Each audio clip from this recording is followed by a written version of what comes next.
चलिए तो अपने स्टार्ट कर रहे हैं इनकम टैक्स का रिवीजन। रिवीजन स्टार्ट करने से पहले या एक्ट में जाने से पहले थोड़ा बेसिक्स का बात कर लेते हैं।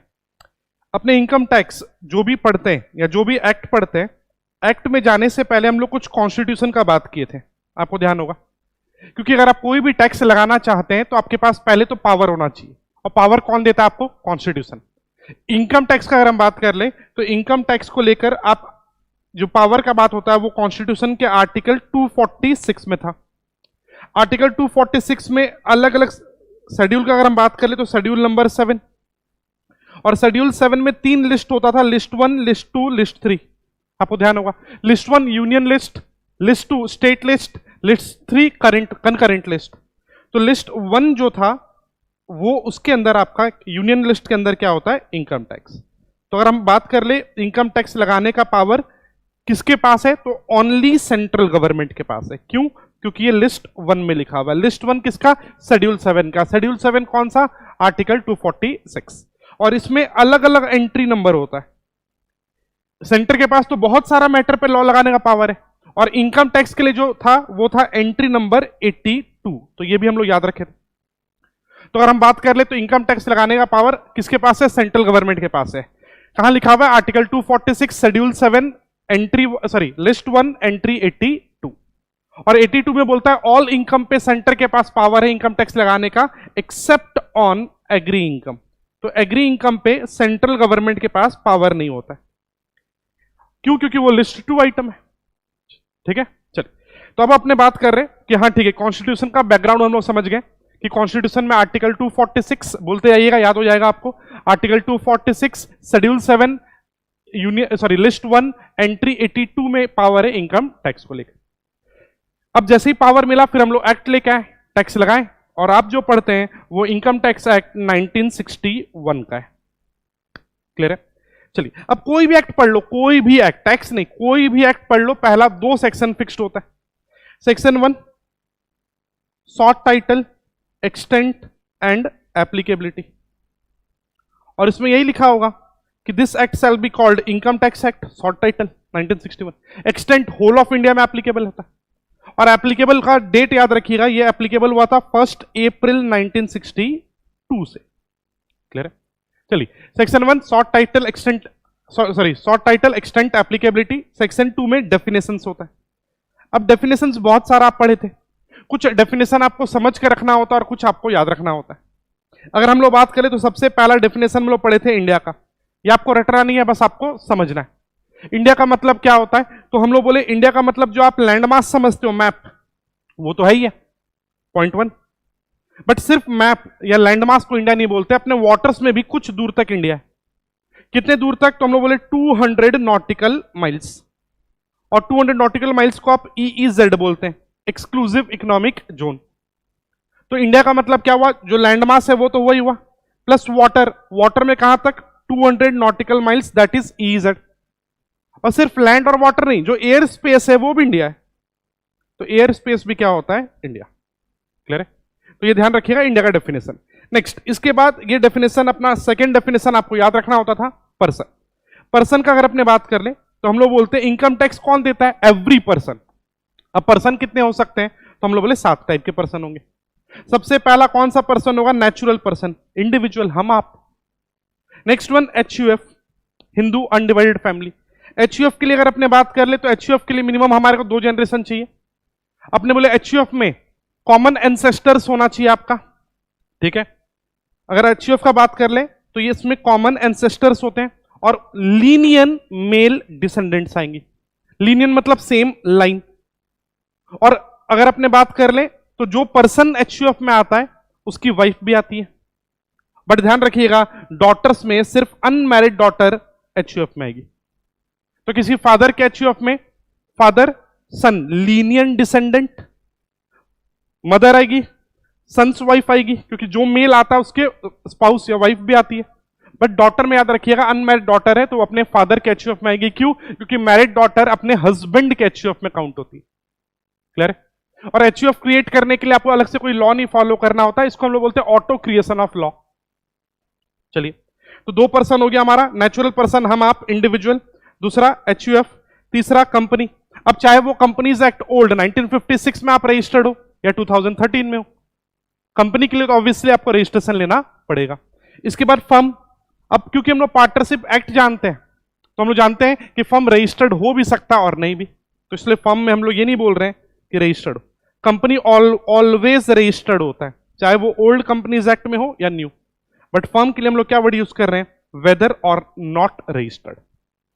चलिए इसके बाद फिफ्थ, अभी तक क्या क्या हो गया, इंडिविजुअल, नेचुरल पर्सन, एचयूएफ, ठीक है। नेक्स्ट इसके बाद बात कर ले तो कंपनी, फर्म। अब एओपी और बीओआई दो वर्ड होता है। AOP association of persons, BOI body of individual. जब हम लोग एओपी बीओआई का बात करते हैं तो ध्यान रखिएगा कैटेगरी एक ही है, 8 पर्सन नहीं बोलते हम लोग, 7 बोलते हैं। एओपी बीओआई एक ही कैटेगरी में काउंट होता है, बट ध्यान रखिएगा एओपी का मतलब क्या है, एसोसिएशन ऑफ पर्सन। पहले तो एसोसिएशन का मतलब 2 और मोर, तो एओपी का मतलब हो गया 2 या 2 से ज्यादा पर्सन्स अगर मिले हुए हैं तो वो जो फॉर्म होगा उसको अपने क्या बोलेंगे, एओपी। एक कंपनी और एक इंडिविजुअल मिलकर काम करते हैं, एक फर्म और एक कंपनी मिलकर काम करते हैं, मतलब आउट ऑफ 7 कोई भी 2 सेपरेट पर्सन को मिला दो तो वो क्या बन जाते हैं, एओपी। बीओआई में का फुल फॉर्म क्या हुआ, बॉडी ऑफ इंडिविजुअल्स। हाँ, बॉडी मतलब अगेन मल्टीपल है, 2 या 2 से ज्यादा, बट यहां पर 2 या 2 से ज्यादा इंडिविजुअल्स होते हैं। तो एओपी और बीओआई में सिमिलैरिटी क्या है, पहले तो दोनों सेम कैटेगरी है, दोनों में मल्टीपल पर्सन्स है। एओपी में 2 या 2 ज्यादा पर्सन्स है, बीओआई में 2 या 2 ज्यादा इंडिविजुअल। अब 2 या 2 ज्यादा इंडिविजुअल को हम लोग बीओआई बोल रहे हैं, बट हो सकता है वो फर्म बना ले वो लोग, अगर फर्म बना लिए होंगे तब बीओआई नहीं बोला जाता है, ठीक है। 2 या 2 ज्यादा इंडिविजुअल अगर फर्म क्रिएट किए तो फर्म कैटेगरी में जाएगा, फर्म क्रिएट नहीं किए तो उनके ग्रुप को बीओआई बोला जाएगा। चलिए, तो पहला डिफरेंस हम लोग देख लिए एओपी बीओआई में, यहां 2 और मोर पर्सन्स, यहां 2 और मोर इंडिविजुअल्स। सेकेंड डिफरेंस जो मेजर डिफरेंस है, एओपी जो होता है ना उसमें कॉमन विल और डिजायर होता है आपका, बट बीओआई में हो भी सकता है और नहीं, मे और मे नॉट बी। क्लियर है? चलिए, तो कितना पर्सन हो गया आपका, 5। सबसे पहला नेचुरल पर्सन इंडिविजुअल, दूसरा एचयूएफ, तीसरा कंपनी, फर्म, फिर एओपी और बीओआई एक कैटेगरी हुआ। नेक्स्ट वन है लोकल अथॉरिटी, म्युनिसिपैलिटी वगैरह। ध्यान रखिएगा म्युनिसिपैलिटी पे टैक्स है क्योंकि वो पर्सन है, गवर्नमेंट पे नहीं है, तो यहां पर central government, state government, departments नहीं लिखा हुआ है, क्या लिखा हुआ है, लोकल अथॉरिटी। इसके अलावा लास्ट कैटेगरी होता है कि अगर कोई पर्सन है जो ऊपर कवर्ड नहीं है, ठीक है, नेचुरल पर्सन नहीं, आर्टिफिशियल पर्सन है, but in the eyes of law उसको एक पर्सन माना जा रहा है, तो 7th कैटेगरी में आएगा वो आर्टिफिशियल जुडिशियल पर्सन। ध्यान दीजिएगा, जब हम वर्ड यूज करते हैं आर्टिफिशियल जुडिशियल पर्सन तो इसका मतलब आर्टिफिशियल दैट इज नेचुरल नहीं है, जुडिशियल मतलब in the eyes of law इसको एक सेपरेट पर्सन माना जा रहा है। जैसे आपका कॉलेज, यूनिवर्सिटीज, टेम्पल, ठीक है, ये सब जो है आपने बोले ये सब क्या है, आर्टिफिशियल जुडिशियल पर्सन है, जिन पे आप डायरेक्टली केस नहीं कर सकते बट जो इनको मैनेज कर रहे हैं उनके थ्रू केस कर सकते हैं। तो आप क्या बोल रहे हैं, कैटेगरी क्या हो गया, AJP, artificial judicial person. Clear है? चलिए, तो पर्सन कितने हो गए, 7, इंडिविजुअल, एचयूएफ, अपने बोले company, firm, AOP BOI, local authority और आर्टिफिशियल जुडिशियल पर्सन। अब पर्सन हम भी हुए, पर्सन आप भी हुए, इंडिविजुअल हम लोग, बट एज्यूमिंग आज आप स्टूडेंट है और आपका कोई सोर्स ऑफ इनकम नहीं है, तो मेरे और आपको एक ही नाम से जानना सही नहीं है ना।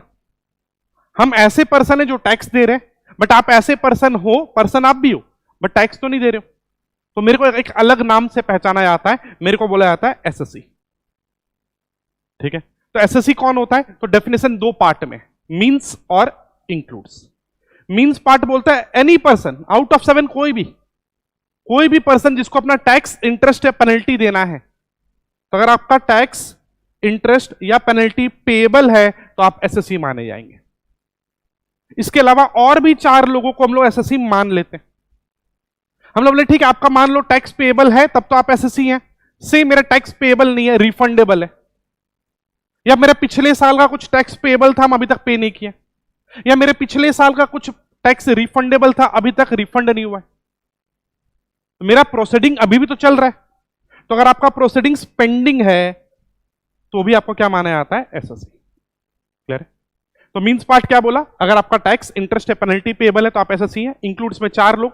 नंबर 1 ऐसे पर्सन जिनका कोई पुराने ईयर का प्रोसीडिंग्स पेंडिंग है।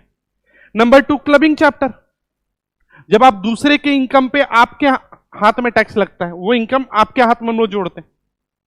तो अगर आपका कोई पर्सन है जो क्लबिंग में आप देखते हो, अगर उसका पर्सन आपके हाथ में जोड़ा जा रहा है, उसके इनकम, उस पर्सन का इनकम आपके हाथ में जोड़ा जा रहा है, तो आपसे टैक्स लेंगे, आप क्या बन जाएंगे, एसएससी।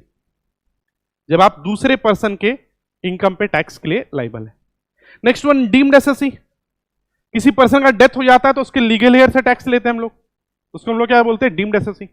एंड लास्टली, अगर आपको टीडीएस काटना था और टीडीएस आप नहीं काटते, टीडीएस डिडक्टर थे आप एक तरह से, आपको टीडीएस काटना था और नहीं काटते हैं, तो गवर्नमेंट बोलता है अब टैक्स हम आपसे लेंगे, आपको बोला जाएगा एसएससी इन डिफॉल्ट। क्लियर है? तो ध्यान रखिएगा, ये डेफिनेशन भी आपको याद रखना है। तो एसएससी का डेफिनेशन 2 पार्ट में, मींस जिसका भी टैक्स इंटरेस्ट पेनल्टी पेबल है, और इंक्लूड्स में 4 लोग, अगर आपका प्रोसीडिंग्स पुराना पेंडिंग है, पेबल हो रिसीवेबल हो कुछ भी। नेक्स्ट, इसके बाद दूसरे के इनकम पे आप लायबल है, डीम्ड एसएससी, लीगल हेयर और एसएससी इन डिफॉल्ट। चलिए, इसके बाद असेसमेंट ईयर। तो असेसमेंट ईयर कौन सा ईयर होता है, तो हम लोग बोले असेसमेंट मतलब कैलकुलेशन। तो जिस ईयर आप टैक्स कैलकुलेट करके पे करते हैं तो उसको हम लोग क्या बोलते हैं, असेसमेंट ईयर। नेक्स्ट, ये हमेशा हमेशा 12 मंथ का पीरियड का होगा। अब आपके एग्जाम में असेसमेंट ईयर क्या है आपका, तो आपका असेसमेंट ईयर है 2023-24। अब 23-24 में हम लोग असेसमेंट कर रहे हैं, कैलकुलेशन कर रहे हैं, तो किस ईयर के इनकम पे कर रहे होंगे, तो हम लोग पिछले साल पे। तो पिछले साल मतलब प्रीवियस ईयर 22-23।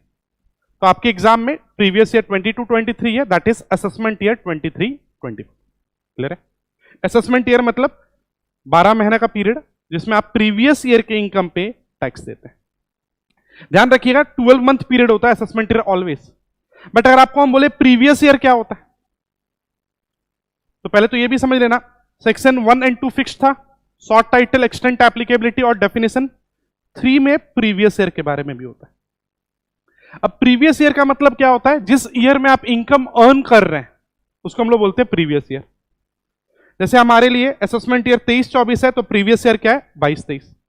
बट ध्यान रखिएगा, असेसमेंट ईयर तो हमेशा 12 महीने का होता है। बट इंपॉर्टेंट बता रहे हैं, क्लास में हम लोग ऑलरेडी मार्क किए इंपॉर्टेंट, बट फिर से रिपीट कर रहे हैं हम वीडियो में भी, ये इंपॉर्टेंट है। एग्जाम में पूछा जा सकता है क्या previous year less than 12 month का हो सकता है या नहीं, तो हाँ हो सकता है कभी कभार।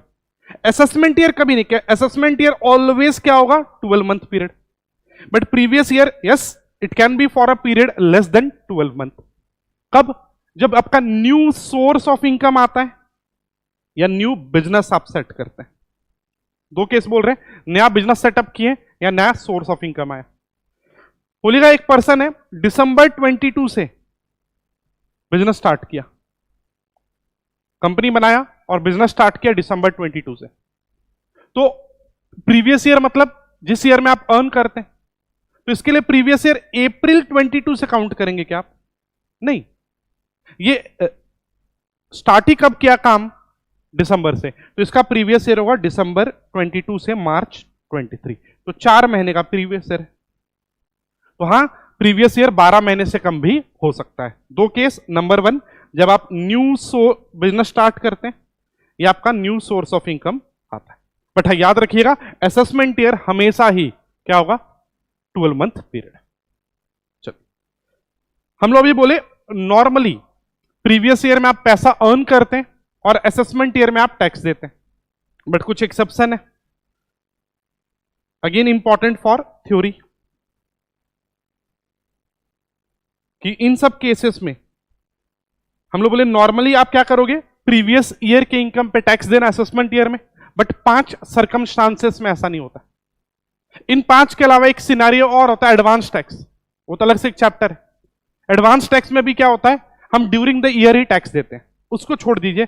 5 सिचुएशंस का बात कर रहे हैं हम, केसेस का, जब आप प्रीवियस ईयर के इनकम पे प्रीवियस ईयर में ही टैक्स देते हैं। और 2 का सेट था।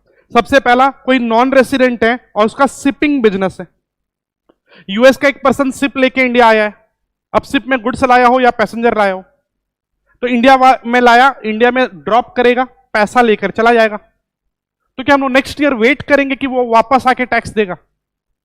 तो नहीं, हम लोग बोले जब वो इंडिया से जाते हुआ रहेगा ना, तो जाने से पहले ही हम लोग क्या करेंगे, उससे टैक्स ले लेंगे।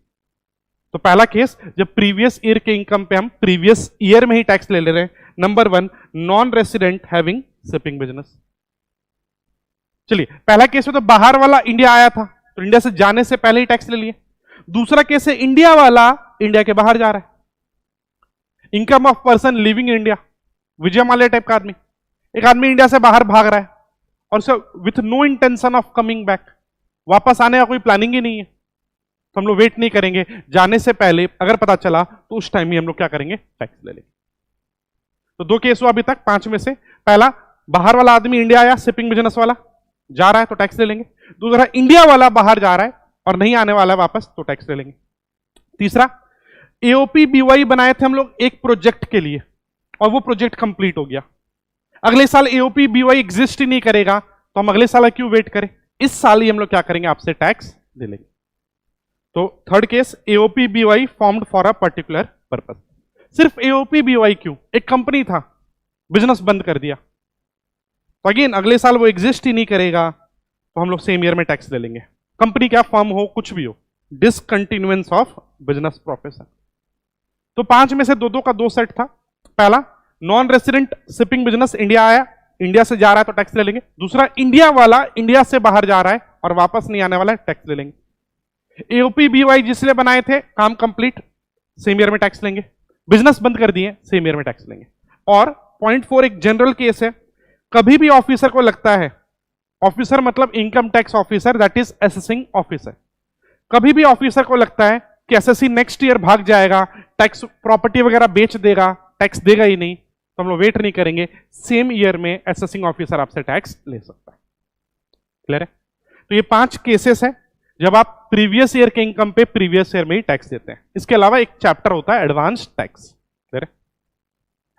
चलिए नेक्स्ट, इनकम का बात कर ले तो इनकम सेक्शन 224 में डिफाइंड था और इसका अपने बोले डेफिनेशन जो है ना, इंक्लूसिव डेफिनेशन है, तो पूरे चैप्टर जो आप पढ़ते हैं उससे आपको समझ आ जाता है। हेड्स ऑफ इनकम का बात कर ले तो हमारे यहाँ 5 हेड होता है। सबसे पहला हेड सैलरीज, सेक्शन 15 से लेकर 17 तक। सेकेंड हेड होगा आपका income from house property, section 22 से लेकर 27 तक। थर्ड हेड है आपका पीजीपी, सेक्शन 28 से लेकर 44 सीरीज तक, इनफैक्ट 44D तक। Next, capital gains, fourth head है 45 से 55A, and lastly income from other sources 56 to 59। Clear है? तो ये 5 हेड है हमारा, और जब ये 5 हेड को आप टोटल कर लेते हैं, 5 हेड्स को अगर आप टोटल कर लेंगे तो ये बन जाएगा आपका जीटीआई, ग्रॉस टोटल इनकम। ध्यान दीजिएगा, ये ग्रॉस टोटल इनकम है, टोटल इनकम नहीं, और आप ग्रॉस टोटल इनकम पे नहीं, टोटल इनकम पे टैक्स देते हैं। तो आपका टैक्सेबल इनकम बोल लो, या टैक्स किस पे कैलकुलेट होता है, तो ग्रॉस टोटल इनकम पे नहीं, टोटल इनकम पे। अब ग्रॉस टोटल इनकम से टोटल इनकम कैसे निकालें, तो हम लोग बोले ग्रॉस में से कुछ माइनस कर दो। क्या माइनस कर दें, तो डिडक्शंस। कौन सा डिडक्शंस, जो लिखा हुआ है अंडर चैप्टर 6A। तो ये आपका क्या आता है, टोटल इनकम। चैप्टर 6 है किस चीज का चैप्टर, तो इनकम टैक्स एक्ट में भी चैप्टर्स होता है, उसका चैप्टर 6A में लिखा हुआ। वैसे ये बात जब अपने करेंगे तो हमारे यहां ओल्ड और न्यू रिजिम भी होता है। हाँ, नॉर्मली आप ऐसे ही करते कि 5 हेड में से जीटीआई में से डिडक्शंस माइनस करते, टोटल इनकम आ जाता है। बट अगर आप न्यू स्कीम में आते हैं तो जनरली हम लोग आपको डिडक्शंस अलाउ नहीं करते। ये बात कर लेंगे हम लोग, 2 एक्सेप्शंस होता था, 80 CCD2 और 80 JJAA। बाकी ये सब बात डिडक्शन चैप्टर में कर लेंगे। क्लियर है? चलो नेक्स्ट, अगर नंबर्स का वापस से हम बात कर ले तो हम लोग पहला 3 सेक्शन सुन लिए, बोलते जाइएगा नंबर रिवाइज हो जाएगा। तो हम लोग बोले हमारा एक्ट पहले कौन सा है, तो इनकम टैक्स 1962 का, सॉरी 1961 इंप्लीमेंट हुआ था 1 अप्रैल 62 से। सेक्शन 1 2 फिक्स्ड है, शॉर्ट टाइटल एक्सटेंट एप्लीकेबिलिटी 1 में और 2 में डेफिनेशंस, 3 में प्रीवियस ईयर है, और सेक्शन 4 में है बेसिक प्रिंसिपल्स इनकम टैक्स को लेकर, बेसिक प्रिंसिपल्स। इनफैक्ट सेक्शन 4 में 4 बेसिक प्रिंसिपल्स है। क्या क्या बेसिक प्रिंसिपल्स है, सबसे पहला इनकम टैक्स क्या है, एनुअल टैक्स है, सालाना टैक्स है। नेक्स्ट इनकम टैक्स कौन देता है? Every person. 7 टाइप के पर्सन होते हैं। नॉर्मली प्रीवियस ईयर के इनकम पे आप टैक्स कब देते हो? असेसमेंट ईयर में। हाँ, एक्सेप्शन भी पीछे 5 देख कर आए और एडवांस टैक्स। अब इनकम टैक्स का रेट आपको अगर जानना है तो कहां से जाने? तो आप ध्यान रखिएगा, रेट आपको 2 जगह जाना पड़ता है रेट के लिए। आपको बजट पढ़ना होता है जिसको आप फाइनेंस एक्ट बोलते हैं, और आपको क्या करना होता है? इनकम टैक्स एक्ट भी पढ़ना होता है। ध्यान रखिएगा, एमसीक्यू में पूछ सकता है कि इनकम टैक्स का रेट कहां लिखा होता है? Finance act, income tax act, both. तो tax rate are fixed by annual finance act that is budget, और इनकम टैक्स एक्ट 1961। और ध्यान रखिएगा आप कौन सा बजट पढ़ रहे हैं। तो आप पिछले साल का बजट पढ़ते हैं, ध्यान होगा आपको, ठीक है। तो आप फाइनेंस एक्ट जो आपका 2022 था वो आप पढ़ रहे हैं। तो बजट 22 जो आया था वो आपके एग्जाम में एप्लीकेबल है। 23 नेक्स्ट ईयर एप्लीकेबल होगा। क्लियर है? चलो, ये बात हम लोग कर ही लिए कि इनकम टैक्स कॉन्स्टिट्यूशन में कहां लिखा हुआ है? Article 246 schedule 7 list 1 entry 82। All income पे इनकम टैक्स लगाने का पावर है एक्सेप्ट एग्री इनकम। चलिए, इसके बाद अगर आपको इनकम टैक्स के बारे में सब कुछ जानना है तो सिर्फ एक्ट पढ़ने से नहीं चलेगा। तो इनकम कहां कहां पे इनकम टैक्स को लेकर कंटेंट्स होता है? तो एक तो एक्ट है ही है पहला जो हम लोग बात कर रहे हैं, इनकम टैक्स एक्ट 1961, और एक्ट को सपोर्ट करने के लिए रूल आता है। तो नेक्स्ट है इनकम टैक्स एक्ट रूल्स, ठीक है। इनकम टैक्स रूल्स 1962 का था, एक्ट 61, रूल 62। एक्ट को सपोर्ट करने के लिए रूल्स आया, रूल्स और एक्ट दोनों को सपोर्ट करने के लिए रेगुलेशंस वगैरह होता है। या फिर अगर मेरे को अमेंडमेंट लाना है तो हम लोग नोटिफिकेशन लाते हैं, तो नोटिफिकेशन भी पढ़ना होता है। नोटिफिकेशन से अमेंडमेंट आता है और अमेंडमेंट सबके लिए एप्लीकेबल होता है, आपके लिए भी और डिपार्टमेंट के लिए भी। बट डिपार्टमेंट के ऑफिसर्स के लिए कुछ और भी आता है, उसको आप सर्कुलर बोलते हैं, वो उनके लिए है, आपके लिए नहीं, बाइंडिंग नहीं आप। इसके बाद इंडिया में सुप्रीम कोर्ट का जजमेंट्स वगैरह भी जो होता है उसको भी हम लोग लॉ मान लेते हैं, तो केस लॉस भी पढ़ना होता है इनकम टैक्स समझने के लिए। और हर साल बजट आता है तो एनुअल फाइनेंस एक्ट भी देखना होता है। चलिए, इसके बाद अगर हम बात कर लें तो इनकम जब भी बजट आता है या फाइनेंस एक्ट होता है तो फाइनेंस एक्ट में 3 पार्ट होता है। पार्ट 1 में सबसे पहले ना हम लोग रिवाइज करवा देते हैं एक तरह से कि पहले क्या टैक्स रेट था, ठीक है। तो पार्ट 1 का अगर हम बात कर लें तो ये पिछले साल का रेट बताता है आपको, असेसमेंट ईयर 22-23 का। तो एक तरह से रिवाइज करवा देते हम लोग पहले कि पहले ये रेट था। फिर पार्ट 2 में इस साल का टीडीएस का रेट बताते हैं हम लोग, इस साल का। और फिर पार्ट 3 में एडवांस टैक्स या सैलरीज पे टैक्स, ये सब का रेट पार्ट 3 में हो। तो फाइनेंस एक्ट में भी 3 पार्ट है। पार्ट 1 पिछले साल आपका, अभी का असेसमेंट ईयर क्या है? 23-24। तो पार्ट 1 में पिछले साल 22-23 का रेट होता है। पार्ट 2 में इस साल का टीडीएस रेट नॉर्मल, पार्ट 3 में इस साल का एडवांस टैक्स, सैलरीज का टैक्स एटसेट्रा। चलिए, इसके बाद आप ध्यान रखोगे ये 2 टॉपिक यहां पर, एमएमआर मैक्सिमम मार्जिनल रेट और average rate of tax. Average rate of tax simple सा है, क्योंकि हम लोग जानते हैं हमारे ऊपर स्लैब रेट होता है। एक इंडिविजुअल पे अगर हम बात कर ले प्लेन, तो नॉर्मली स्लैब रेट है। अब अगर आप पूरे टैक्स निकालते हो 10 लाख पे विदाउट सेस, हम एक बार के लिए बोल रहे हैं, टैक्स ऑन 10 लाख वो आता है, चलो सेस जोड़ दो तो 1,17,000 आता है। तो अगर एक आदमी 10 लाख पे टैक्स दे रहा है ये, तो अगर हम उससे पूछे आप स्लैब मत बताओ, एक रेट बताओ जो आप पे लगा है, तो वो बोल सकता है ना मेरे पे 11.7% टैक्स लगा है। एवरेज रेट कैसे निकालते हैं? Tax divided by total income. तो ये क्या हो गया आपका average rate. Clear? But next ये टॉपिक बहुत इंपॉर्टेंट, जरूर याद रखिएगा, एमएमआर मैक्सिमम मार्जिनल रेट। और ये कहां यूज होता है? एओपी बीओआई में खासकर यूज होता है। हम लोग जानते हैं एओपी बीओआई पे नॉर्मली स्लैब लगाते हैं, बट नॉर्मली बोल रहे हैं हम, 2 टाइप्स होता है। एओपी बीओआई में आप देखते हो कि उनके मेंबर्स में, जो भी मेंबर्स हैं उनके, अगर उनका इनकम स्लैब क्रॉस नहीं करता है, किसी भी मेंबर का इनकम स्लैब क्रॉस नहीं करता है, तो अब आप एओपी बीओआई पे स्लैब रेट लगाते हो, अगर किसी भी मेंबर का स्लैब क्रॉस नहीं हुआ है तो। बट अगर एक भी मेंबर का एओपीबीवाई के एक भी मेंबर का इनकम 2.5 लाख क्रॉस हो गया है तो पूरे एओपीबीवाई पे आप टैक्स स्लैब रेट के हिसाब से नहीं लगाते हैं, एमएमआर के हिसाब से लगाते हैं, मैक्सिमम मार्जिनल रेट। ये होता है एमएमआर 42.744। वैसे आपको याद रखने की जरूरत नहीं है। कैसे निकालते हैं हम लोग मैक्सिमम टैक्स रेट क्या हो सकता है? टैक्स 30। मैक्सिमम सरचार्ज का रेट कितना है? 37। तो टैक्स 30% और सरचार्ज टैक्स ऑन टैक्स होता है, तो इस पे निकाला गया 37% ऑफ 30 11.1, तो ये हो गया टैक्स प्लस सरचार्ज।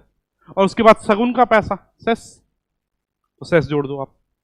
तो आप कैलकुलेटर में भी चलाओगे तो हो जाएगा 30 plus 37% equal to plus 4% equal to, तो ये आ जाएगा आपका एमएमआर 42.744। क्लियर है? चलिए अब अपने रेट का बात कर ले, तो हम लोग अभी बात कर रहे हैं 4% का, 7 में से 4 का बात कर रहे हैं। अभी हम कंपनी का बात नहीं कर रहे हैं, वो नेक्स्ट पेज में करेंगे। फर्म का बात नहीं कर रहे हैं, लोकल अथॉरिटी का बात नहीं कर रहे। क्यों? क्योंकि कंपनी, फर्म, लोकल अथॉरिटी, इन लोगों पे स्लैब रेट नहीं होता है, इन लोगों पे फ्लैट रेट होता है, फ्लैट। अभी हम फ्लैट रेट का बात नहीं कर रहे, पहले स्लैब का बात कर रहे। तो ये 3 के अलावा जो बाकी 4 लोग बचे, individual, HUF, AOP BOI, artificial judicial person, इन लोगों पे स्लैब रेट है। अब 2 टाइप का स्लैब है, एक ओल्ड रिजिम, एक न्यू। न्यू रिजिम इंडिविजुअल वगैरह का या इन लोगों के लिए 115 बैक है, BAC। एग्जाम में वैसे कुछ ना बोले कि ओल्ड है या न्यू है, तो हम लोग ओल्ड मानकर सॉल्व करते हैं। क्लियर है? चलो अब अगर अपने बात कर ले तो ओल्ड रिजिम का स्लैब क्या है, तो हम लोग बोले इंडिविजुअल वगैरह या 4% का हम बात कर ले जनरली, तो पहले 2.5 लाख पे कोई टैक्स नहीं, स्लैब सिस्टम है ना हमारे यहां, तो स्टार्टिंग के 2.5 लाख पे कोई टैक्स नहीं है। 2.5 से 5 लाख तक 5% है, 5 से 10 लाख तक 20% है, और बियॉन्ड 10 लाख 30% है नॉर्मली। क्लियर है? बट हां, कभी कभार हम अपने सीनियर सिटीजन को, रेसिडेंट सीनियर सिटीजन, ध्यान रखिएगा, सिर्फ सीनियर सिटीजन नहीं बोल रहे हैं, रेसिडेंट सीनियर सिटीजन के लिए 2.5 लाख नहीं 3 लाख तक आप छूट देते हैं ओल्ड लॉ में। सीनियर सिटीजन मतलब जिनका एज 60 इयर्स और अबव है। अब ध्यान रखिएगा, 60 इयर्स और अबव किस साल देखते हैं आप? प्रीवियस ईयर में 60 और अबव होना चाहिए या असेसमेंट ईयर में? तो प्रीवियस ईयर, जिस ईयर का इनकम उस ईयर का एज। क्लियर है? और अगर आप रेसिडेंट, सुपर सीनियर या वेरी सीनियर सिटीजन है, मतलब जिनका एज 80 और अबव है, उनके लिए 5 लाख तक आप टैक्स नहीं लगाते। क्लियर है? ध्यान रखिएगा, ये हर सीनियर सिटीजन के लिए नहीं है, रेसिडेंट के लिए। अगर कोई नॉन रेसिडेंट है, एज ही मत देखिएगा, नॉन रेसिडेंट्स के लिए एज देखना ही नहीं है, उनके लिए 2.5 लाख वाला ही सिस्टम चलेगा। एज कहां देखेंगे? रेसिडेंट के लिए। और ध्यान रखिएगा, एज किस साल का देखना है? प्रीवियस ईयर का। एक और बात ध्यान रखिएगा, इस पर हम लोग क्वेश्चन भी किए, अगर किसी का 60th बर्थडे फॉल करता है 1 अप्रैल 2023, मान लो कोई आदमी 1/4/1963 को पैदा हुआ है, मानते ये केक काटेगा, अपना 60th केक काटेगा इस दिन, मतलब financial year 23-24, but 60 years complete कब मानेंगे हम लोग? 31 मार्च। तो भले वो 1 अप्रैल को अपना बर्थडे सेलिब्रेट करता हो, बट 31 मार्च 23 को हम लोग क्या मान लेते? इसका 60 ईयर कंप्लीट हो गया। और ये हो गया कौन सा ईयर? 22-23। तो आपके ईयर में इसको क्या माना जाएगा? सीनियर, और अकॉर्डिंगली आप इस पे 2.5 लाख का स्लैब, 3 लाख का स्लैब दीजिएगा, और अगर यही सुपर सीनियर होता तो 5 लाख। क्लियर? इसके बाद ध्यान रखिएगा, ये रिबेट, रिबेट सेक्शन नंबर के साथ हम लोग याद रखें 87A। बहुत लोग बोलते हैं 5 लाख तक टैक्स निल, ये मत करिएगा कभी भी, और ऐसा नहीं है कि 5 लाख तक टैक्स हमेशा निल होता है। अगर आप रेसिडेंट हैं, और वो भी पर्सन नहीं, इंडिविजुअल है, हर पर्सन के लिए नहीं है ये। हम लोग बोले अगर आप रेसिडेंट इंडिविजुअल हैं और आपका टोटल इनकम 5 लाख तक है, तो हम लोग आपको टैक्स में से कुछ डिस्काउंट देते हैं जिसको आप बोलते हो रिबेट अंडर 87A। किसको मिलेगा? पहले तो आप रेसिडेंट इंडिविजुअल होने चाहिए, आपका टोटल इनकम 5 लाख तक है, तो आपको रिबेट मिलेगा कितने का? मैक्सिमम 12,500। बोलेगा किसी का टैक्स आ ही रहा है 10,000, तो क्या उसमें को हम लोग 12,500 का रिबेट दे देंगे क्या? नहीं, मैक्सिमम कितना? 12,500। और ये भी मत बोलिएगा 5 लाख तक टैक्स नहीं होता है। बोलिएगा मेरा लॉन्ग टर्म कैपिटल गेन है, सिर्फ यही इनकम है 5 लाख, तो आप स्लैब यूज करें और फिर 2.5 लाख पे आप 20% टैक्स लगाएंगे, 50,000 आएगा, उसमें से 12,500 ही लेस होगा, मतलब टैक्स आ रहा है ना कुछ। हाँ, ये बोल लीजिए कि अगर आपका slab income, slab rated income या नॉर्मल इनकम 5 लाख तक है तब टैक्स नील होता है, बट हम टोटल इनकम के लिए वर्ड मत यूज करिएगा कि टैक्स नील होता है, आप बोलिएगा जो भी टैक्स आएगा उसमें से हम मैक्सिमम 12,500 का क्या देंगे? रिबेट। क्लियर है? वैसे ये रिबेट एक इनकम से नहीं मिलता था, long term capital gain 112A वाला, कैपिटल गेन चैप्टर में जो आप पढ़ते हैं, एसटीटी सफर्ड वाला, लिस्टेड इक्विटी शेयर्स वगैरह, ठीक है, उन पे आप रिबेट नहीं देते। चलिए इसके बाद अगर हम सरचार्ज का बात कर लें तो सरचार्ज का रेट इन लोगों पे जो individual HUF, AOP, BOI, artificial judicial person का हम बात कर रहे हैं, तो इन पे सरचार्ज आता है आफ्टर 50 लाख। अगर इनका टोटल इनकम 50 लाख तक है कोई सरचार्ज नहीं, 50 लाख से 1 करोड़ तक है 10%, 1 से 2 करोड़ तक है 15%, 2 से 5 करोड़ तक 25% और 5 करोड़ एंड अबव 37%। हाउएवर ये याद रखिएगा, और यहां अमेंडमेंट भी था कि 4 इनकम पे आप ये सरचार्ज नहीं लगाते, इसको हम लोग एनहेंस्ड सरचार्ज बोलते हैं। हम लोग बोले ठीक है नॉर्मली आप 37% तक सरचार्ज रखे हो, बट 4 इनकम पे एप्लीकेबल नहीं है। 4 इनकम कौन सा? कैपिटल गेन जिसपे स्पेशल रेट होता है, चाहे वो शॉर्ट टर्म कैपिटल गेन हो 111A वाला, short term capital gain equity shares वाला, लॉन्ग टर्म कैपिटल गेन हो 112A वाला इक्विटी वाला, या फिर ये अमेंडमेंट भी था 112 का normal long term capital gain है। पहले ये नहीं होता था, हम घर बेचकर मेरा लॉन्ग टर्म कैपिटल गेन आता है, तो ये 112 था पहले, इस पे हम लोग 25, 37 भी सरचार्ज लगाते थे, अब बोला गया नहीं, इस पे भी मैक्सिमम सरचार्ज रेट कितना होगा? 15। ये दोनों रेट एप्लीकेबल नहीं होगा, 1, 2, 3 और चौथा डिविडेंड इनकम। क्लियर है? इन पे मैक्सिमम रेट कितना होगा? 15।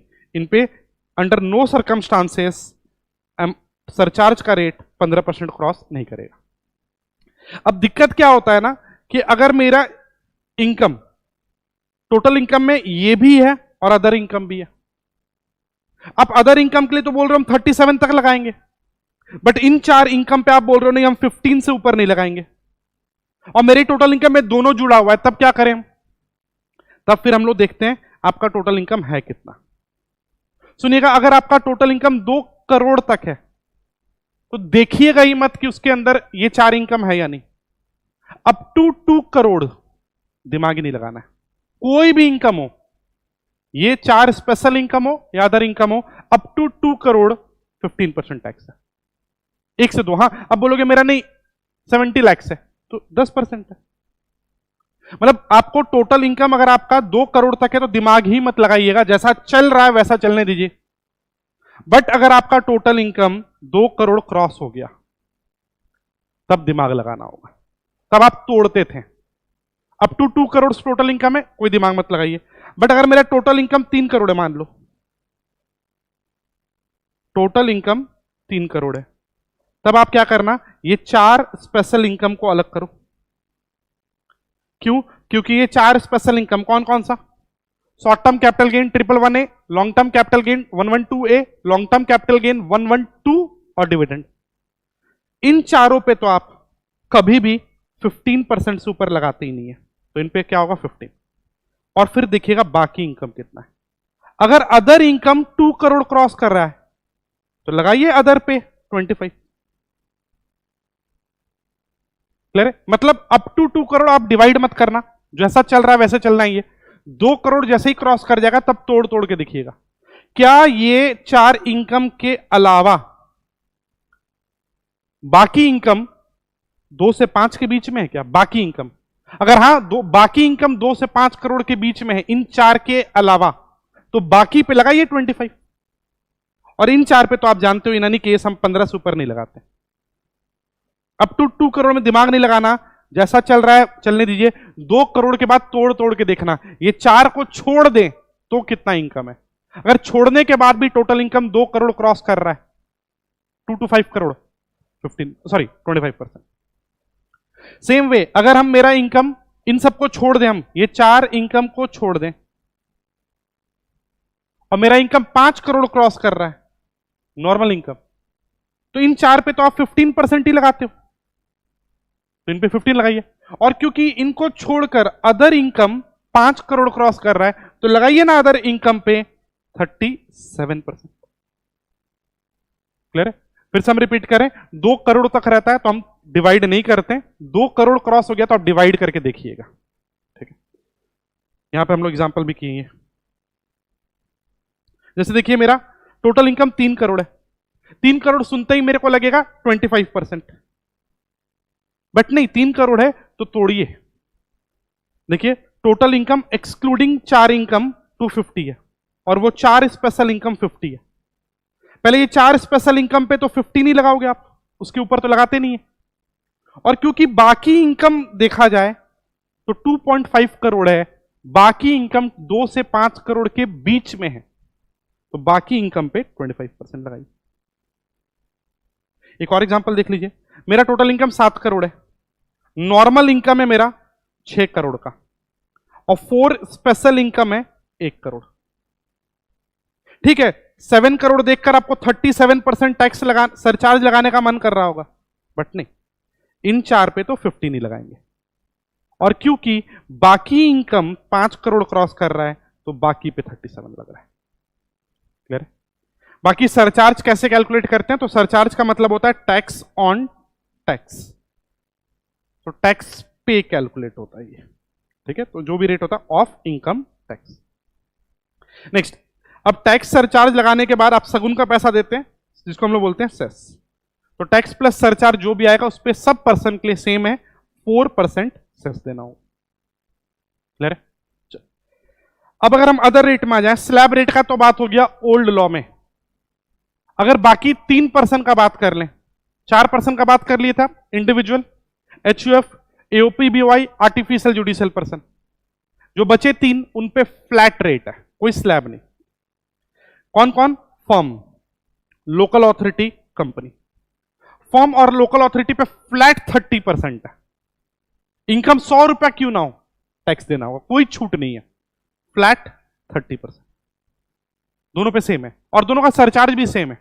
अप टू 1 करोड़ कोई सरचार्ज नहीं, आफ्टर 1 करोड़ फर्म और लोकल अथॉरिटी पे 12%। कंपनी पे भी नॉर्मली हम बात कर लें तो डोमेस्टिक कंपनी पे 30% है। ठीक है, बट हम लोग बोले नहीं, ठीक है नॉर्मली 30% है, बट कंपनी को प्रमोट करने के लिए हम लोग बोले अगर आप छोटे कंपनी है, छोटे कंपनी मतलब 2 साल पहले का हम लोग टर्नओवर देखते हैं। अब आपका प्रीवियस ईयर क्या है? 22-23, तो 2 साल पहले का देखिएगा, दैट इज प्रीवियस ईयर 20-21। अगर इस साल कंपनी का टर्नओवर है, हम इनकम नहीं बोल रहे हैं, टर्नओवर या gross receipt up to 400 crore से, कब? प्रीवियस ईयर 20-21 में, 2 साल पुराना, तो हम लोग 30 के बदले कितना लेंगे? 20। क्लियर है? चलो, कंपनी पे टैक्स रेट कम है और सरचार्ज भी कम है। अब कोई भी कंपनी हो, आप 30% वाले हो या 25% वाले हो, कंपनी पे सरचार्ज 1 करोड़ तक नहीं लगता है, ये दोनों के लिए। 1 से 10 करोड़ तक 7% लगाते हैं और बियॉन्ड 10 करोड़ हम लोग 12 लगाते हैं कंपनी पे। कौन सा कंपनी? डोमेस्टिक। फॉरेन कंपनी का बात कर ले तो नॉर्मली 40% है फॉरेन कंपनी पे, टैक्स रेट ज्यादा है। और स्पेसिफाइड रॉयल्टी पे ध्यान रखिएगा, ऑल रॉयल्टी नहीं। क्वेश्चन में जब तक ना बोले कि स्पेसिफाइड रॉयल्टी या टेक्निकल सर्विस है तब तक आप 40 लगाते हैं, स्पेसिफाइड बोलेगा और फॉरेन कंपनी है तब 50। और क्योंकि फॉरेन कंपनी पे टैक्स रेट ज्यादा है तो हम लोग उस पर सरचार्ज कम लगाते हैं। 1 से 10 करोड़ तक डोमेस्टिक कंपनी पे 7 था, इन पे 2 है, क्योंकि इनका टैक्स रेट कम है ना, यहां ऑलरेडी हाई दे रहे हैं तो सरचार्ज हम लोग कम लगाते हैं। फॉरेन कंपनी 1 से 10 crore 2%, beyond 10 crore 5%। Clear? Next, इसके बाद कोऑपरेटिव सोसाइटी का बात कर ले तो हम लोग बोले कोऑपरेटिव सोसाइटीज में कोई छूट नहीं है। अप टू 10,000 रुपीज इनका इनकम है तो 10% है, 10 से 20,000 20% है, एंड बियॉन्ड 20,000 30%। सरचार्ज का रेट में चेंज था, ध्यान रखिएगा। कोऑपरेटिव सोसाइटी पे सरचार्ज का रेट कंपनी टाइप लगा दिया गया। पहले 1 करोड़ के बाद 12 था, अब बोल रहे 1 से 10 करोड़ तक 7% और 10 करोड़ के बाद 12। क्लियर? चलो, इसके बाद जो भी आप टैक्स कैलकुलेशन करने आते हैं और टोटल इनकम आता है तो टोटल इनकम को आप राउंड ऑफ करते हैं अंडर सेक्शन 288A। ये इनकम का राउंडिंग ऑफ करवाता है नियरेस्ट ₹10 पे, और जब टैक्स कैलकुलेट भी हो जाता है तो हम लोग जब टैक्स पे भी करते हैं तो 10 रुपए में राउंड ऑफ होता है, वो नियरेस्ट 10 रुपीज में। इनकम का राउंडिंग ऑफ 288A में है और टैक्स का राउंडिंग ऑफ 288B में। चलिए, अब तो आप स्लैब रेट सुन रहे थे नॉर्मली इंडिविजुअल पे, बट बोलिएगा मेरा लॉन्ग टर्म कैपिटल गेन है, इंडिविजुअल है, क्या स्लैब लगेगा? नहीं। तो मेरे कुछ स्पेशल इनकम होते हैं और स्पेशल इनकम पे स्लैब रेट नहीं होता है, फ्लैट रेट होता है, और ये special income income tax act में लिखे हुए। 112 लॉन्ग टर्म कैपिटल गेन 20% लगाते हैं, मानते ये स्पेशल इनकम है बट ये मुफ्त का पैसा नहीं है। तो अगर आपका 2.5 लाख का स्लैब बचा हुआ है, नॉर्मल इनकम में यूज नहीं हुआ, बचा हुआ है, तो इसको आप यहां यूज कर सकते हैं। Next 111A short term capital gain. ऐसे हम कैपिटल गेन चैप्टर में बात करेंगे, but short term capital gain 111A अगर अपने बात कर लें लिस्टेड इक्विटी शेयर्स वगैरह पे फ्लैट 15%, और हाँ स्लैब बचा तो यहां भी यूज होता है अभी हमारे उस पर। फिर 112A long term capital gain listed equity shares वगैरह पे एसटीटी सफर्ड। 112A में पहले 1 लाख पे आप टैक्स लगाते ही नहीं है, और 1 लाख के बाद आप 10% लगाते हैं। बाकी कैपिटल गेन चैप्टर में हम रिपीट करेंगे। 2 डिमेरिट है, यहां आपको इंडेक्सेशन बेनिफिट नहीं मिलता है और यहां पर आप रिबेट अंडर 87A नहीं ले सकते। इसके बाद कैजुअल इनकम 115BB फ्लैट 30%, और ये मुफ्त का पैसा है इसलिए स्लैब यूज नहीं होता है, ध्यान रखिएगा। क्लियर है? Next black money 115BBE unexplained 69 series अपने देखे हुए।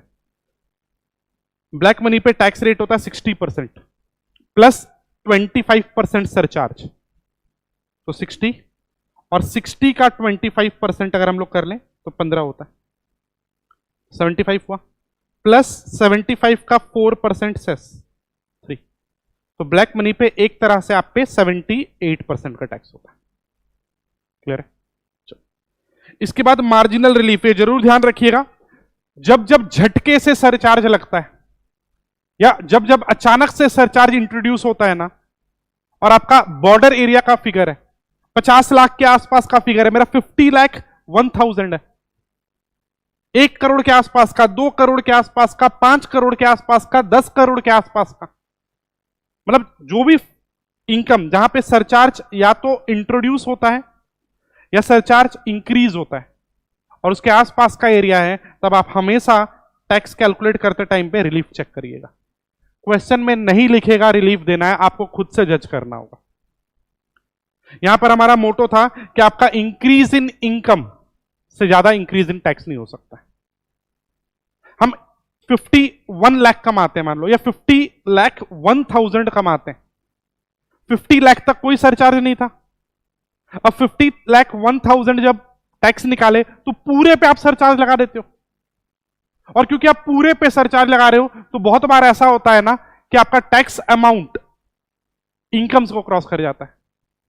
आप 1,000 एक्स्ट्रा कमाए, टैक्स 1 लाख एक्स्ट्रा आ गया, इलॉजिकल है। हम 1,000 कमा रहे हैं, हम 1 लाख का टैक्स थोड़ी देंगे। तो यहां पर हम लोग बोलते हैं ठीक है, अगर रैंडमली हम बोले फिगर कि अगर आपका इंक्रीज इन इनकम 1,000 है और इंक्रीज इन टैक्स 1 लाख है तो आप 1000 दे दीजिएगा, 99,000 हम लोग क्या करेंगे, छोड़ देंगे, रिलीफ दे देंगे आप।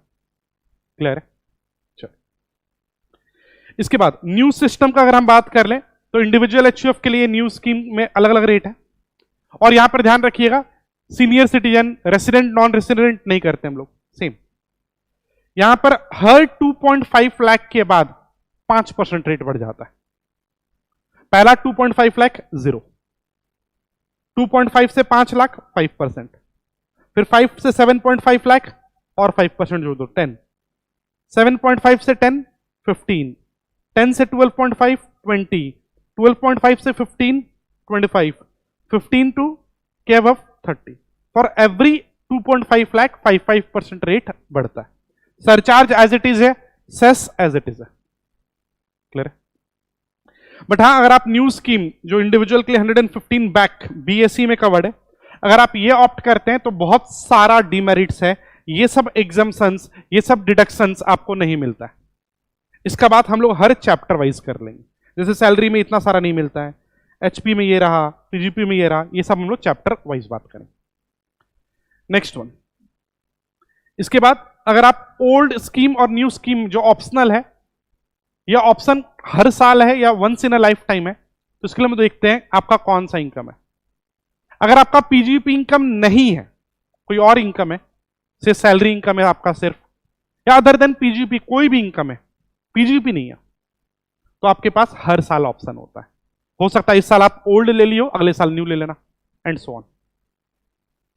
तो not other than PGP income every year option होता है। पीजीपी वाले के लिए एक बार ऑप्शन होता है, एक बार सोच लो ओल्ड में जाना है या न्यू। हाँ, एक बार अगर आप न्यू ऑप्ट कर लिए और वापस से ओल्ड में जाने का मन है तो वन टाइम आपको एग्जिट अपॉर्चुनिटी देते हैं। ठीक है? तो नॉन पीजीपी इनकम के लिए एवरी ईयर है, पीजीपी के लिए once in a lifetime है। बट हाँ, न्यू से ओल्ड में आने का एक ऑप्शन रहेगा। एक इंडिविजुअल है, उसका पहले पीजीपी इनकम था, अब बिजनेस बंद कर दिया, अदर इनकम है, तो हर साल ऑप्ट करेगा, हर साल ऑप्शन मिलेगा। क्लियर है? चलो नेक्स्ट, कंपनी का टैक्स रेट का बात करी लिए। ओल्ड कंपनी पे नॉर्मली टैक्स रेट डोमेस्टिक पे 30 है, और 2 साल पहले प्रीवियस ईयर 20-21 में अगर आपका टर्नओवर 400 करोड़ तक है तो 25। बट हाँ, अगर आप न्यू स्कीम में आते हैं कंपनी में, अगेन न्यू स्कीम 115 बा और बैब। 115 बा बोलता है अगर आप एग्जाम्पशंस वगैरह नहीं लेंगे बहुत सारा तो 30 नहीं, 25 भी नहीं, 22% दे दो। और बैब बोलता है कि अगर आप अक्टूबर 19 से लेकर मार्च 23 के बीच में मैन्युफैक्चरिंग चालू करते हैं, अगेन एग्जाम्पशंस वगैरह नहीं लेते हैं, तो हम आप पे और कम रेट लगाएंगे, कितना? 15%। करें? चलिए, कोऑपरेटिव सोसाइटीज पे हम लोग बात कर ही लिए थे अभी कि 10,000 तक 10% है, 10 से 20,000 20%, और 20,000 के ऊपर 30। हाँ, कोऑपरेटिव सोसाइटी में न्यू स्कीम 115 बैड है, और ये फ्लैट 25.168 पे लगता है। कैसे? टैक्स 22% प्लस सरचार्ज, सरचार्ज के लिए कुछ इनकम न्यू स्कीम में ऑलवेज लगता है सरचार्ज, और प्लस सेस, तो ये हो जाता है 25.168। क्लियर है? चलो नेक्स्ट, इसके बाद अगर हम लोग बात कर लें तो इस तरीके से हम लोग टैक्स कंप्यूट करते थे। टोटल आप टोटल इनकम निकालते हैं, कैसे? 5 हेड जोड़ते हैं, ग्रॉस टोटल इनकम आता है, फिर लेस करते हैं आप डिडक्शंस अंडर चैप्टर 6 से, और फिर टोटल इनकम को नियरेस्ट 10 रुपए में राउंड ऑफ करते हैं अंडर सेक्शन 288A। ये टोटल इनकम आ गया। फिर आप टैक्स निकालते हैं, और टोटल इनकम को हम लोग ये 6 बुलेट में तोड़ते थे। सबसे पहले ब्लैक मनी को साइड करो, आंख बंद करके टैक्स लगाओ उस पर 60% प्लस सरचार्ज प्लस सेस, इस पे 78 हो जाता है। फिर मुफ्त का पैसा 115 डबल बी कैजुअल इनकम पे आंख बंद करके 30%, आंख बंद करके मतलब कोई छूट नहीं देना है। और फिर आइएगा नॉर्मल इनकम पे, नॉर्मल इनकम पे स्लैब बेनिफिट मिलेगा। स्लैब नॉर्मल इनकम को हम लोग रिमेनिंग इनकम भी बोलते हैं। तो टोटल में से ये सब माइनस कर दोगे, जो बचा वो नॉर्मल इनकम है। अगर स्लैब यहां आपका खत्म हो गया तब तो ठीक है, बट बोलिए मेरा स्लैब 2.5 लाख का है और 1 लाख ही खत्म हुआ, 1 लाख ही नॉर्मल इनकम था, तो नॉर्मल इनकम पे टैक्स 0 हो गया। बट अभी भी 1.5 लाख का स्लैब बचा हुआ है, उसको आप यूज करिए, कहां यूज करें? तो नेक्स्ट हम लोग यूज करेंगे 20% वाले टैक्स पे, लॉन्ग टर्म कैपिटल गेन 112 वाला। और स्लैब अगर बचा हुआ है तो यूज होगा, ये मेहनत का पैसा है, मुफ्त का पैसा नहीं। मुझे मेरा 1.5 का स्लैब बचा हुआ था और मेरा लॉन्ग टर्म कैपिटल गेन है 50,000, अगेन टैक्स जीरो हो जाएगा, स्लैब यूज हो गया। अभी भी स्लैब बचा हुआ है 1 लाख का, तो उसको यूज करिए 15% में, short term capital gain 111A। और यहां के बाद भी बच गया तो यूज करिएगा 112A में, long term capital gain 112A। वैसे 112A में आपको याद होगा पहला 1 लाख पे टैक्स नहीं लगता है, 0% है, और 1 लाख के बाद 10%। अब जो भी टैक्स आया, अगर आप रिबेट के लिए एलिजिबल है 87A में, टोटल इनकम 5 लाख तक है, आप रेसिडेंट इंडिविजुअल है, तो मैक्सिमम 12,500 का आपको रिबेट मिलेगा। और सरचार्ज है तो सरचार्ज लगा दीजिएगा जो भी है, फिर टोटल आएगा, इस पे आप सेस जोड़ते हैं, सगुन का पैसा। और अगर सैलरी चैप्टर में आपको कुछ रिलीफ मिल रहा है 89(1) में, तो आप माइनस कर लेते हैं, ये आपका लाइबिलिटी आ गया। बट लाइबिलिटी में से हो सकता है कुछ टैक्स आप दे रखे हो indirectly, TDS, TCS, advance tax, तो वो सब माइनस कर लेते हैं आप, और जो आता है वो आप पे करेंगे। और पे करने के लिए नियरेस्ट 10 रुपीज में पे करेंगे, 288B बोलता है ये बात। क्लियर है? तो ये था आपका बेसिक्स का रिवीजन। ऐसे हम लोग चैप्टर वाइज अलग अलग रिवीजन करेंगे। ठीक है।